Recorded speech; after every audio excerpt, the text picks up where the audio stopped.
All right, guys, I'm getting questions all the time about how to develop bigger biceps, all right? So I'm gonna walk you guys through right now a bicep and tricep workout really quick. I'll give you the sets and reps that I typically like to approach my arms with, but we're gonna start right now with a barbell curl. So barbell curls, they're to be loaded accordingly. Just because you see someone else going at a certain weight in the gym doesn't mean that's what you need to do. Typically, the barbell curl, we're gonna keep it about 3 to 4 sets of roughly 6 to 8 reps. And I'm trying to go as hard and as heavy as I possibly can for those 6 to 8 reps. So once I'm warmed up, I'm gonna load the bar, and then it's basically flexion and extension.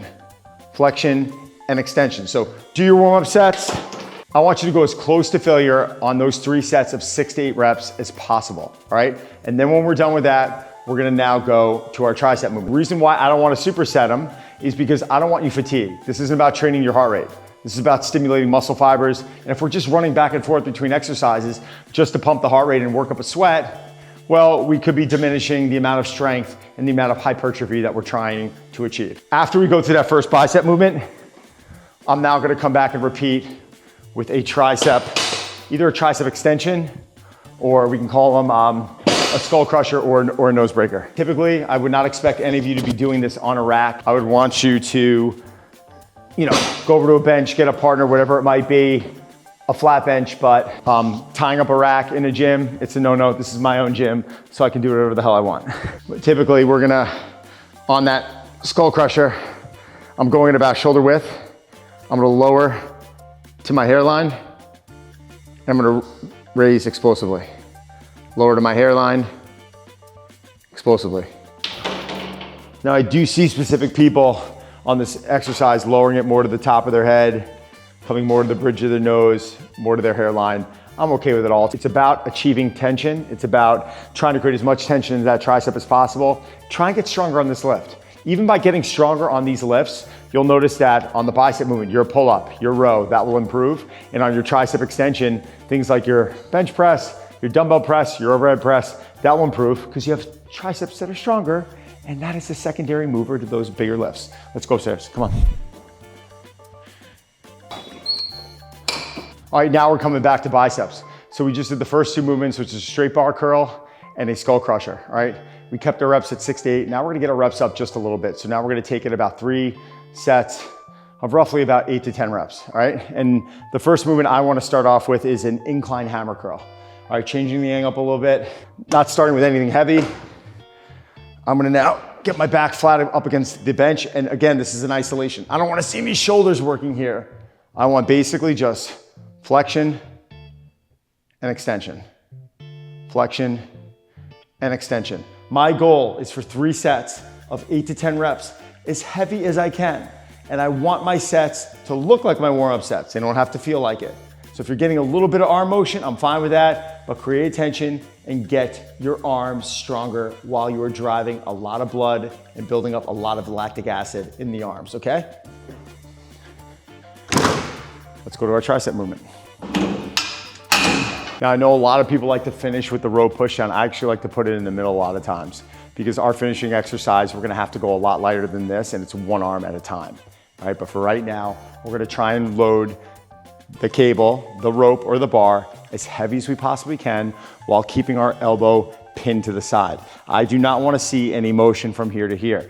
Now, if you want to perform as many crisp reps as possible with perfect form, and then you get to the point where you need to force a rep and then you have to give me a little bit of a hitch, that's fine. But out of the gate, I don't want to see it. 8 to 10 reps, creating as much tension in the triceps as possible. We're gonna go to the 2 finishing movements now. All right, last bicep movement of the day. Now we're gonna drive the reps up even higher. So now we're taking into about 12 to 15 reps. I'm trying to get as much blood in there as possible. This is not to be a crazy heavy movement. The first 8 to 10 reps might feel easy. The last 5, 6, 7 reps are gonna be brutal. So I like the dual adjustable pulley. My hands are behind me. Okay, now we can either take a staggered stance or we can stand with our feet parallel. All right, as it gets heavier, I'm gonna have to stagger the stance. So my arms are back, my pec is stretched, my shoulders are stretched and pulled back, and from here, it's again, flexion and extension. Flexion and extension. I am trying to create as much tension as possible. I do not want that elbow moving. Again, a lot of the same principles with every single lift, but this one, we're even trying to implement a little bit more of an isolation. Get some blood in there, you're gonna finish up. This is your third movement. Your arms are gonna be toast. It's gonna feel fantastic. I want roughly, on these last exercise, about a minute in between each set for rest. I think on our more of our heavier traditional lifts, we can take up to about 90 seconds, but we do not need 2 to 3 minutes. We're not powerlifting today. This is about hitting them guns. Let's finish up with our last tricep movement. Come on, we're gonna do it on the cable.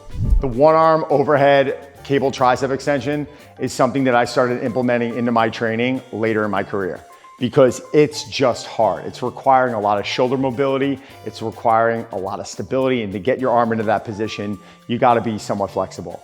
But just training the tricep in this position, your triceps are gonna feel it, but you're gonna gain so much benefit out of your shoulders. And I am a believer in killing many birds with one stone here. With my style of training, we're living in this performance physique world. So we wanna look a specific way, but we also wanna be able to move, and we want our bodies to function and have a high level of resiliency. So what I'm gonna do is I'm gonna start with a really light weight here. I'm gonna get my arm overhead, all right? Positioning myself to where I feel like my tricep is fully stretched, trying to keep my ribs down a bit, which is why my hand is here, trying to stay out of arching my lower back. I never wanna see my lower back arched. And if you don't have this in the cards, this may not be the right movement for you, but I'm squeezing my glutes, and from here, it's extending and flexing. This weight's a little bit light, but we're gonna take it through slow controlled reps with a controlled tempo for roughly 12 to 15 reps. If that's easy, we're gonna go to the other side. Last one, good. All right, guys.